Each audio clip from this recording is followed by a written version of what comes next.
Hello, good morning everybody. Welcome our channel दुनिया जाने की एसएस क्लासेस। आज हम लोग देखने वाले हैं क्लास 10 हिंदी काव्य चैप्टर 3 जो रसखान द्वारा रचित सवैये पाठ से लिया गया है। तो चलो शुरू करते हैं। इसमें संदर्भ, प्रसंग, व्याख्या, काव्यगत सौंदर्य सब कुछ देखेंगे काफ़ी अच्छे तरीके से। और जिन लोगों ने पीछे का चैप्टर 1 और चैप्टर 2 जो सूरदास का चैप्टर 1 है उसे, और जो धनुष भंग है तुलसीदास का, उसको नहीं देखा है वो जाके प्ले लिस्ट में पड़ा हुआ है, वीडियो देख सकते हैं। तो हम लोग संदर्भ शुरू करने वाले हैं। आप लोग संदर्भ हेडिंग डाल लीजिए और उसके बाद हम लोग शुरू करते हैं। तो संदर्भ देखिए, प्रस्तुत सवैया काव्य रसखान द्वारा रचित रसखान ग्रंथावली से हमारी पाठ्य पुस्तक सवैया शीर्षक से लिया गया है। और ये जो पहला है इसमें देखते हैं हम लोग, एक बार पढ़ लेते हैं, उसके बाद फिर इसका प्रसंग बताते हैं। मानुष हो तो वही रस खानी, बसु ब्रज गोकुल गाँव के ग्वारने। जो पशु हो तो कहाँ बस मेरो, चरो नित नंद की धेरु मझरने। पाहन हो तो वही गिरी को, जो धर्यो कर छत्र पुरंदर धारन। जो खग हो तो बसेरो करो, मिली कालिंदी कुल कदम्ब की डारन। तो इसमें जो है आप लोग सबसे पहले प्रसंग हेडिंग जो है डाल लीजिए। तो प्रसंग में रहेगा कि इस सवैये में कवि रसखान कहते हैं, ठीक है, कि कृष्ण की निकटता प्राप्त करने के लिए जो है, ठीक है, इसमें कवि जो है श्री कृष्ण से अपनी निकटता यानी कि उनसे नज़दीकी बनाने के लिए वर्णन किए हैं। तो अब देखते हैं हम लोग व्याख्या शुरू करते हैं कि मनुष्य हो तो, यदि मैं मनुष्य का जन्म पाऊँ, यदि मैं मनुष्य हो जाऊँ, कवि कह रहे हैं कि अगर मैं मनुष्य हो जाऊँ तो वही रसखान जी कह रहे हैं कि अगर मैं मनुष्य हो जाऊँ तो वही वहाँ मेरा बस हो, मैं वहाँ पे बसूँ जहाँ ब्रज गोकुल यानी कि ब्रज में गोकुल गांव के अंदर जहाँ ग्वाल बालाएँ रहते हैं, ग्वाल रहते हैं, वहाँ पे मेरा बसेरा हो। यदि मैं मनुष्य का जन्म पाऊँ तो मेरा बसेरा ब्रज में गोकुल गांव के अंदर हो जहाँ पे ग्वाल रहते हैं। और जो पशु हो तो, यदि मैं पशु हो जाऊं तो कहाँ बस मेरो, तो मेरा बस उसमें कहाँ होने वाला है, मेरा बस उसमें नहीं है। लेकिन फिर भी चरोनित, ठीक है, लेकिन फिर भी मैं चरने के लिए लगातार नंद की धेनु मझारन, नंद बाबा की गायों के बीच में, मझारन का मतलब मध्य में, बीच में, नंद बाबा की गायों के बीच में मैं चरने के लिए जाऊं। यदि मैं मनुष्य हो जाऊं तो मैं मेरा बसेरा वहाँ पे हो गोकुल में, गोकुल गांव के बीच में, ब्रज के गोकुल गांव के ग्वाल बालाओं के साथ मेरा बसेरा हो। और यदि मैं पशु हो जाऊं तो मेरा बसेरा वहाँ पे हो जाए जहाँ पे वहाँ की जो गाय जहाँ चरती हैं वहाँ पे जो है मैं चरने के लिए जाऊँ नंद बाबा की गाय के बीच में। और पाहन हो तो, पाहन का मतलब पत्थल, यदि मैं पत्थल हो जाऊं तो वही गिर को, उसी पर्वत का मैं पत्थल बन जाऊं जो धर्यो कर छत्र, जिसे धारण कर लिया था श्री कृष्ण ने छत्र की तरह इंद्र के गर्व को, घमंड को तोड़ने के लिए जिसे कृष्ण ने धारण कर लिया था, मैं उसी, अगर मैं पत्थल बनूं तो उसी पर्वत का मैं पत्थल बन जाऊं। और जो खग हो तो, यदि मैं पक्षी बन जाऊं तो बसेरो करो, तो मेरा बसेरा कहाँ हो, मिली कलिंदी कुल का मतलब होता है यमुना नदी के किनारे कदम की डारन, कदम की डालियों पर मैं बैठकर बसेरा करूं। यदि मैं पक्षी हो जाता हूं तो मैं यमुना नदी के किनारे कदम की डालियों पर बैठकर मेरा बसेरा हो। तो इसमें जो है आप लोग काव्यगत सौंदर्य लिख लीजिए। भाषा जो है ब्रज रहेगी सब में। और ये पहले वाले में जो है रस शांत है, गुण प्रसाद है, अलंकार अनुप्रास है, और छंद तो सवैया है, जैसा कि आप लोग जानते हैं पूरा सवैया है। चलिए दूसरा शुरू करते हैं। आजू गई होती भोरही और रस खानी रही, वही नंद के भव नहीं। वाको जियो जुग लाख करोड़, जसुमती को सुख जात काह्यो नहीं। तेली लगाई लगाई के अंजन, भौं बनाई बनाई के ढीढो नहीं। डारी हमेल निहार निहारत, वारत ज्यों चूचकारत छौ नहीं। तो इसमें कह रहे हैं, इसमें जो है प्रसंग में लिख लीजिएगा कि यशोमती माता जो हैं, ठीक है, उनके वात्सल्य का वर्णन इसमें एक गोपी कहती है, ठीक है, एक गोपी से एक गोपी कह रही है कि आज गई होती, अगर मैं आज गई होती, अगर आज मैं गई होती भोर ही, यदि मैं आज प्रातः होते ही गई होती रसखान, ठीक है, यदि रसखान जी कह रहे हैं कि एक गोपी कह रही है कि आज अगर मैं आज सुबह ही गई होती राई, यानी कि वहाँ पे जहाँ प्रेम, यानी कि रई का मतलब होता है कि जहाँ पे, ठीक है, उनको प्रेम होता है गोपियों को, वहाँ अगर आज मैं गई होती, वही नंद के भवन नहीं, वही नंद बाबा के भवन में यदि आज मैं गई होती तो वाको जियो, ठीक है, उनके जियो का मतलब जिए, जुग का मतलब कई साल, जुगों तक, लाखों करोड़ों जुगों तक जिए उनका पुत्र जो श्री कृष्ण है, वह लाखों करोड़ों सालों तक, जुगों तक जिए। और जसुमती को सुख जात कहो नहीं, यानी कि जसुमती का सुख जो है कहा नहीं जा सकता, किसी के मुख से, स्वयं जसुमती के मुख से भी नहीं कहा जा सकता कि श्री कृष्ण को पाने के बाद उनको कितना सुख मिला है। और जब वह जाती तो कह रही है कि अगर मैं गई होती तो क्या देखती, तेल लगाई लगाई के अंजन।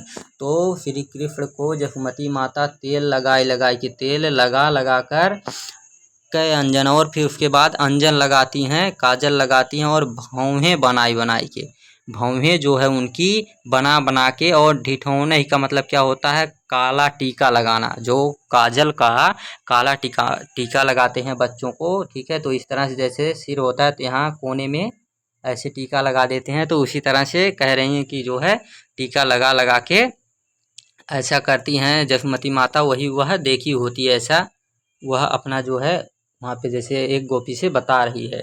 और डारी हमेलन, हमेलन का मतलब गले में पहनने जाने वाला हार, तो डारी हमेलन यानी कि गले में पहनाने वाला हार जो है उसको उनको पहना के, निहारत का मतलब देखती हैं, वारत ऐसा सुशोभित हो रहा है, गले में हार पहनाने के बाद ऐसा सुशोभित हो रहा है, उस समय जसुमती माता इस तरह से दिखाई दे रही कि ज्यों चुचकारत छौ नहीं, जिस प्रकार से गाय अपने बछड़े को चुचकारती है ऐसी दिखाई दे रही हैं।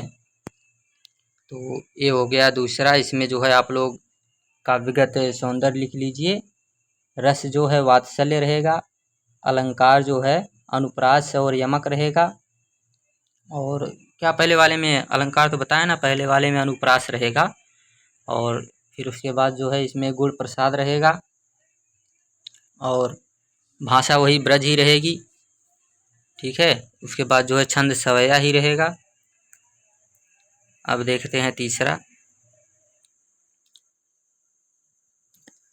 धूरी भरे अति शोभित श्यामुज तैसी बनी, सिर सुंदर चोटी, खेलत खात फिरे अगना, पग पैजनी बाजती पीड़ी कछोटी। वाछा बिको रस खानी बिलोकत, वारत काम कला निध कोटी, काग के भाग बड़े सजनी, हरि हाथ सोले गयो माखन रोटी। खाग के भाग बड़े सजनी, हरि हाथ सोले गयो माखन रोटी।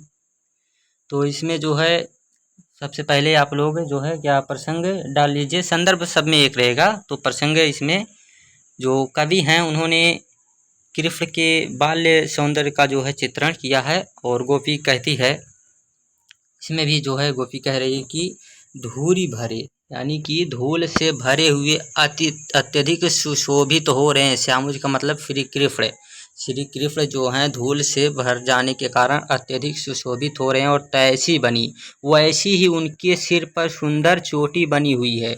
वह जो है धूल से भरे हुए जैसे सुशोभित हो रहे हैं, वैसी ही उनके सिर पर सुंदर चोटी बनी हुई है। और खेलत खात, खेलते और खाते हुए फिरे मतलब चल रहे हैं, आगना मतलब आंगन में, यानी कि आंगन में खेलते खालते हुए चल रहे हैं। और पग, पैरों में पैजन का मतलब क्या होता है कि पैजनी, यानी कि जो कहते हैं कि लोग जो स्त्रियां पहनती हैं पैरों में, क्या उसे कहते हैं हमको, ठीक है, तो उसी को जो है ठीक है पहने हुए हैं। और बाजती, बाज रहा है वह पैजनी पहने हुए हैं और जो बाज रहा है पैरों में। और पीली कछौटी, और पीले रंग की जो है कछौटी यानी कि वस्त्र धारण किए हुए हैं, धोती पहने हुए हैं। वह छवि को इस छवि को देखकर रसखान जी कह रहे हैं, इस छवि को विलोकत मतलब देखकर, इस छवि को देखकर वारत न्यौछावर होता है, न्यौछावर करता है कामदेव। काम का मतलब कामदेव, कला अत्यधिक कलाएं, नित्य कोटि का मतलब हो जाएगा कि सैकड़ों कलाएं जो है कामदेव प्रदर्शित कर रहा है। उनके छवि को, उस छवि को देखकर कामदेव जो है लाखों करोड़ों कलाओं को जो है प्रदर्शित कर रहा है। काग के भाग, उसी ही क्षण काग के भाग, हे सजनी, सखी कहती है एक सखी से, एक गोपी से कहती है कि हे सजनी काग के भाग, यानी कि काग का मतलब कौवा। तो काग के भाग, उसका जो है भाग कितना बड़ा है, कितना बड़ा है कि हे सजनी हरि हाथ, यानी कि कृष्ण के हाथ से, सो का मतलब से, ले गया माखन रोटी, उनके हाथ से जो है माखन रोटी छीनकर लेकर चला जाता है। उस काग का कितना बड़ा जो है भाग्य है कि उनके हाथ, उनके दर्शन कोई नहीं पाता और वह उनके हाथ से जो है माखन रोटी लेकर चला जाता है। तो इसमें जो है आप लोग लिख लीजिए। तो इसमें सबसे पहले काव्यगत सौंदर्य लिखिए। रस जो है वात्सल्य और श्रृंगार है, गुण माधुर्य है, और जो है वही भाषा ब्रज है, और अलंकार जो है अलंकार अनुप्रास है, छंद तो सब में सवैया रहेगा। अब देखते हैं इसको चौथा। जा दिन तेवाह नंदो को छोड़ा, या बन धेनु चराई गयो है, मोहनी ताननी गोधन गावत, बेनु बजाए रिझाई गयो है। वादी ने सोका छुटोना सोक, रस खानी ही में समाई गयो है, को न काहू की कहानी करे, शीघ्रो ब्रज वीर बिकाई गयो है। तो इसमें जो है संदर्भ देखिए। आशा है हमको कि थोड़ा कुछ कुछ गा ले रहे हैं, ठीक है, प्रैक्टिस कर रहे थे और धीरे धीरे लगता है कि सही हो जाएगा। हिंदी है ना तो थोड़ा सा गा के पढ़ाना पड़ता है, इसलिए हम भी प्रयास में लगे हुए हैं। बस आप लोग लाइक शेयर कमेंट करते रहिएगा और सब्सक्राइब जो है बढ़ाते रहिए, बस शेयर करिए थोड़ा अधिक। तो देखते हैं इसमें, पहले आप लोग जो है प्रसंग लिख लीजिए। तो इसमें जो है कह रहे हैं कि वो जो श्री कृष्ण हैं तो उन्हीं के जो है ठीक है, उनका जो गोपियाँ जो हैं उनके, ठीक है, तो गोपियाँ वहाँ की कह रही हैं, उन्हीं का वर्णन कर रही हैं कि जो है हमको जब से छोड़ कर गए हैं, जादू सा कर गए हैं, तो वही बताया जा रहा है। देखिए, जा दिन ते वह नंद को छोड़ा, जिस दिन से, जा दिन से, जिस दिन से वह नंद बाबा का छोरा, नंद बाबा का पुत्र कृष्ण या वन में, ठीक है, उस वन में धेनु चराई गए हो, जिस दिन से वह नंद बाबा का छोरा इस वन में गाय चरा के गया है। मोहनी ताननी, और मोहन, मोह लेने वाले, तानी यानी धुन को, मोह लेने वाले धुन को, गोधन गावत, जो वहाँ पे ब्रज में गीत गाया जाता है उसको गाया है, जो इस धुन में, मोह लेने वाले धुन में जो गीत गाया है, बेनु बजाया, और बांसुरी, बेनु का मतलब बांसुरी बजा कर रिझाई गए है, हमको प्रसन्न कर गया है, रिझाए के चला गया है। वह दिन सो, उस दिन से, कछु टोना सो, उस दिन से कुछ टोना जैसा, जादू जैसा करके चला गया है, रसखान ये में, रसखान जी कह रहे हैं ये का मतलब हृदय में समाई गयो है, यानी कि वह हमारे हृदय में समा गया है, बस गया है। और को न काहू की कहानी करे, कोई भी व्यक्ति किसी का कहा नहीं करता है, कहानी का मतलब नहीं करता, कहानी का मतलब किसी का कहानी नहीं करता, किसी का कहा नहीं करता है, किसी का कहा नहीं सुनता है। शीघ्रो ब्रज, सभी ब्रज के वीर, सभी ब्रज के सखा, सभी ब्रज के मित्र बिकायु गए हैं, यानी कि बिक गए हैं, सभी जो हैं जैसे बिक गए हैं, उसी तरह से कोई भी किसी का कहा नहीं सुनता है, किसी का कहा कोई भी सुन नहीं रहा है, किसी का कहा कर नहीं रहा है। तो यहाँ पे देखिए इसका काव्यगत सौंदर्य देख लीजिए। रस जो है श्रृंगार है, गुण माधुर्य है, अलंकार अनुप्रास उत्प्रेक्षा श्लेष है, और जो है गुण माधुर्य है, और इसी तरह से भाषा जो है ब्रज रहेगी, छंद सवैया रहेगा, ये आप लोग जानते ही हैं। फिर 5वां देखिए, कान्ह भये बस बांसुरी के अब कौन सखी हमको सही है, निस घोष रहे संग साथ लगी यह सौतीन तापन क्यों सही है, जिन मोही ली है मन मोहन को रस खाने सदा हमको दही है, मिली आओ सखी मिले आओ सब साखी भागी चले अब तो ब्रज में बांसुरी रही है। तो इसमें जो है काफ़ी अच्छा जो है चित्रण किया गया है। तो बांसुरी के सौत के रूप में जो है इसमें चित्रण किया गया है। जो गोपिकाएं हैं वह उसे सौत बताती हुई, ठीक है, कह रही हैं कैसे कि कान्ह भय, यानी कि श्री कृष्ण हो गए हैं बस बांसुरी के बस में हो गए हैं। अब कौन हमको चाहिए हे सखी, अब हमको कौन चाहेंगे। जो कृष्ण थे वो तो बांसुरी के बस में हो गए हैं, अब तो हमको कौन चाहेगा। निष्घोष का मतलब रात दिन, रहे का मतलब रहेगी, संग मतलब साथ में, उनके साथ संग साथ लगी रहेगी, उनके साथ साथ लगी रहेगी। हे सखी अब तो बांसुरी के बस में श्री कृष्ण हो गए हैं, अब तो हमको कौन चाहेगा। और जो ये क्या कह रहे हैं कि रात दिन जो है वो तो अब उनके साथ रहेगी बांसुरी। यह सौतीन तापन, ठीक है, इस सौतीन का तापन क्यों सहिए, इस सौत का ताप हम लोग क्यों सहेंगे, इस सौत का ताप हम लोग क्यों सहेंगे। तो जो है उसी के बस में अब हो गए हैं। और जिन मोह लियो, जिसने मोह लिया मनमोहन को, जिसने मनमोहन को, मोही का मतलब मोह लिया है, मनमोहन का जो सबका मन मोहने वाले हैं उनको अपने बस में कर लिया है, उनको मोह लिया है, लियो का मतलब लिया है। और अब तो हमको जो है कौन चाहेंगे, रसखानी सदा, रसखान जी कह रहे हैं कि सदा हमको दहिए का मतलब जलाएंगी, अब जो है वह हमको हमेशा जलाएगी। मिली आओ सब सखी, कह रही है गोपी कि मिलकर आओ सब सखी, है सब सखी मिलकर आओ, भाग चलें, हम लोग भाग चलते हैं। अब तो ब्रज में बांसुरी ही रही है, ब्रज में अब तो बांसुरी ही रहेगी, अब यहाँ से हम लोगों का जो है गुजारा नहीं है, चलो यहाँ से भाग चलते हैं। जब कोई प्रेम करने वाला ही नहीं यहाँ पे बचा है तो यहाँ से भाग चलते हैं। तो इसमें जो है काव्यगत सौंदर्य लिख लीजिए। तो इसमें जो है रस श्रृंगार रहेगा, गुण माधुर्य रहेगा, और अलंकार जो है अनुप्रास रूपक, और भाषा ब्रज, और छंद सवैया रहेगा, छंद सवैया और भाषा ब्रज तो सब में रहेगा। ये देखिए सवैये का आखिरी वाला बचा है, तो इसे भी देख लेते हैं, उसके बाद कवित्त एक है उसे देख लेंगे, बस समाप्त हो जाएगा। मोर पखा सिर ऊपर रखी हूँ, गुंज की माल गरे पहिरोगी, ओढ़ी पीताम्बर लैला गुटी बन, गोधन ग्वारन संग फिरोगी।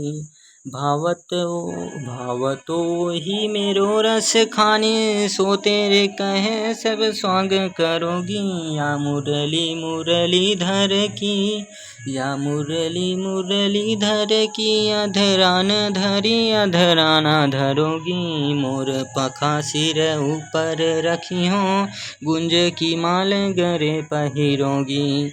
तो इसमें जो है क्या कह रही है कि गोपी अपने जो है अंतर आत्मा में प्रकट करती है, बांसुरी के प्रति जो है घृणा प्रकट कर रही है, ठीक है।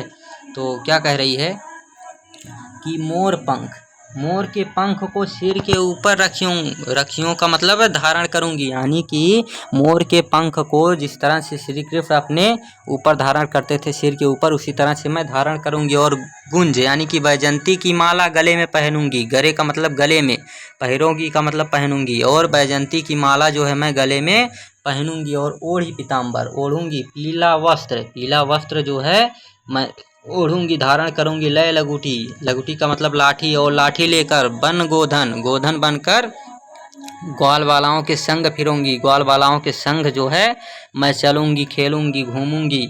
और भाव तो वही भाता है मुझको, वही सब कुछ भाता है मेरो रसखान, जो मेरे रसखान यानी श्री कृष्ण को भाता था वही सब कुछ मुझको अच्छा लगता है। सो तेरे कहे, और उन्हीं के कहने से यानी कि वही जो उनको भाता उसी के कारण कहे संग, उन्हीं के भाने के कारण, उन्हीं को अच्छा लगने के कारण स्वांग करूंगी, उसी तरह से मैं सब कुछ करूंगी। या मुरली, लेकिन एक काम नहीं करेगी, गोपी कह रही कि मैं लेकिन एक काम नहीं करूंगी। या मुरली, इस मुरली को, इस बांसुरी को मुरलीधर की, जो मुरली धारण करने वाले श्री कृष्ण हैं, इनकी मुरली को अधरन धरी, जो ओठों पर रखते हैं, धरी का मतलब रखते हैं, धारण करते हैं। अधरा न धरूंगी यानी कि ओठों पर ना धरूंगी, नहीं धारण करूंगी। तो इसमें जो है कौन सा यमक अलंकार हो जाएगा, क्योंकि अधरन और अधरा, ठीक है, एक ही बात आ रही है ना यहाँ पे। देखिए अधरान, अधरान, तो यहाँ पे जो है यमक अलंकार है, दोनों का अर्थ अलग अलग है। तो यहाँ पे जो है काव्यगत सौंदर्य लिख लीजिए। तो इसमें जो है रस श्रृंगार, गुण माधुर्य, अलंकार यमक और अनुप्रास रहेगा। इसके बाद जो है हम लोग कवित्त देख लेते हैं। तो कवित्त में संदर्भ जो है एक बार लिख लीजिए इसका। तो प्रस्तुत पद्यांश रसखान द्वारा रचित रसखान ग्रंथावली से कवित्त शीर्षक से जो है यह लिया गया है, ठीक है। और इसमें प्रसंग जो है तो कृष्ण के वन लौटते समय उनके रूपों का जो है, ठीक है, चित्रण दो सखियां करती हैं, अनुमान लगा रही हैं, ठीक है, कि वही आ रहे हैं या फिर कोई दूसरा आ रहा है। तो एक कवित्त है, ठीक है, एक ही कवित्त दिया है, ऊपर जो है सवये था, एक कवित्त है। तो इसमें जो है देखिए, गोरज बिराज भाल ललहाली बान, आगे ग्वाल पीछे ग्वाल, आगे गया पीछे ग्वाल, गावे मृदु बानी रींज, तैसे धुनी बांसुरी की मधुर मधुर, जैसी बक चितवनी मंद मंद मुस्कानी री। कदम बिपट के निकट ताटनी के तट, आटा चढ़ी चाही पीट पट फहरानी री। रस बरसावे तन तापनी बुझावे, नैन प्राण निरिझावे, वहाँ आवे रस खानी रे। तो इसमें जो है देखिए अनुमान लगा रही हैं सखियाँ, गोपिकाएं जो हैं अनुमान लगा रही हैं। कैसे? गोरज का मतलब जो गायों के खुर से निकलने वाली धूल, विराजे का मतलब विराजमान है, भाले मतलब मस्तक पर ललहाली को सुशोभित होती है वनमाला, और वह, ठीक है, बनी वह जो गायों के खुर से निकलने वाली धूल जो है श्री कृष्ण के मस्तक पर विराजमान होने के कारण सुशोभित हो रही है। और आगे ग्वाल, आगे गया, आगे जो है गाय हैं, और पीछे, पाछे का मतलब पीछे ग्वाल वालाएं हैं, गावे मृदुमानी यानी कि मीठे बचनों में जो है वे लोग गाते हुए पीछे ग्वाल आ रहे हैं, आगे आगे गाय आ रही हैं और पीछे पीछे जो है ग्वाल बालाएं मृदुबानी यानी मधुर वाणी से गाते हुए आ रहे हैं। तैसी धुनी, वैसी ही धुनी बांसुरी की है, मधुर मधुर, जैसी जैसी मीठी मीठी ध्वनि श्री कृष्ण बजा रहे हैं, बजाते हैं, उसी तरह से जो है कोई बांसुरी बजाते हुए आ रहा है। तो ये लोग अनुमान लगा रही हैं, दो सखियां हैं जो अनुमान लगा रही हैं कि कौन आ रहा है। बंक चितवन, बंक का मतलब तिरछी, चितवन का मतलब नेत्र, और तिरछी नेत्र वाले, मंद मंद यानी धीरे धीरे मुस्कानी रे, धीरे धीरे मुस्कुरा रहे हैं।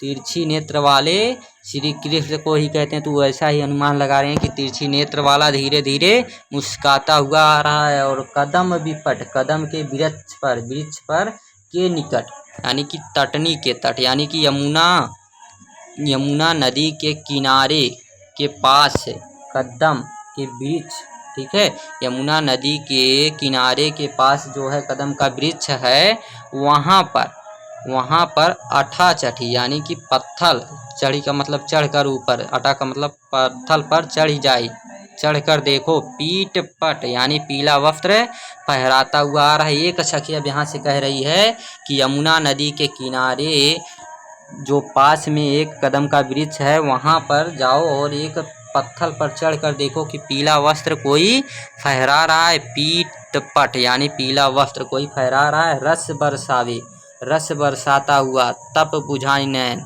यानी कि तप को बुझाने वाला, जो संताप है उसको बुझाने वाला, और नैन यानी नेत्रों को और प्राणों को, रिझावे का मतलब प्रसन्न करने वाला, वह आवे रस खानी रे, वही रस खान आ रहा है, वही श्री कृष्ण आ रहा है।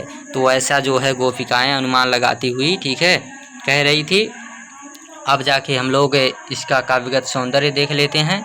तो इसमें भाषा ब्रज ही रहेगी, रस जो है श्रृंगार है, रस जो है श्रृंगार है, गुण माधुर्य है, अलंकार अनुप्रास और श्लेष है, छंद जो है कवित्व है। ठीक है, तो समझ में आया होगा आप लोगों को अच्छी तरह से, कोई दिक्कत नहीं है। और बाय बाय, थैंक्स। सभी लोग जो है वीडियो देखते रहिएगा, लाइक शेयर करते रहिएगा। और आप लोग को अगर कोई अलग वीडियो चाहिएगा तो फिर उसके लिए कमेंट आप लोग कर सकते हैं। ठीक है, जिस भी विषय में, जिस भी टॉपिक पे आप लोगों को अगर लगता है कि ये बहुत ज़रूरी है इस समय हमको, तो आप लोग बोल सकते हैं। कोई भी सब्जेक्ट, एनी सब्जेक्ट, कोई दिक्कत नहीं है। हिंदी, इंग्लिश, मैथ, रीजनिंग, यहाँ तक कि geography, history, Sanskrit, polity, economy, कोई भी सब्जेक्ट है।